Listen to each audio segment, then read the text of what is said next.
आपने अक्सर ध्यान दिया होगा कि जब भी हम किसी पावर ट्रांसफार्मर के आसपास से गुजरते हैं, आपको एक हमिंग साउंड सुनाई देती है।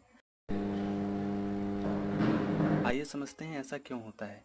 दरअसल, जब आप किसी ट्रांसफार्मर को अंदर से देखते हैं, वहां आपको एक फेरोमैग्नेटिक कोर के ऊपर दो वाइंडिंग्स, एक लो वोल्टेज और एक हाई वोल्टेज वाइंडिंग देखने को मिलेगी। इन वाइंडिंग्स में साइनोसॉइडल एसी करंट फ्लो होता है, जो कि एक फिक्स्ड टाइम इंटरवल के बाद अपना डायरेक्शन चेंज करता रहता है। और इसी करंट के कारण फेरोमैग्नेटिक कोर के अंदर एक मैग्नेटिक फ्लक्स उत्पन्न होता है, जो कि करंट की ही तरह साइनोसॉइडल नेचर का होता है। इस मैग्नेटिक फ्लक्स की वजह से फेरोमैग्नेटिक कोर का डायमेंशन लगातार घटता बढ़ता रहता है। अब क्योंकि मैग्नेटिक फ्लक्स की फ्रीक्वेंसी 50 हर्ट्ज या 60 हर्ट्ज के आसपास होती है, तो ये फेनोमेना तेजी से होता है और हमें हमिंग साउंड के रूप में सुनाई देता है। इसे हम मैग्नेटो स्टिक्शन कहते हैं।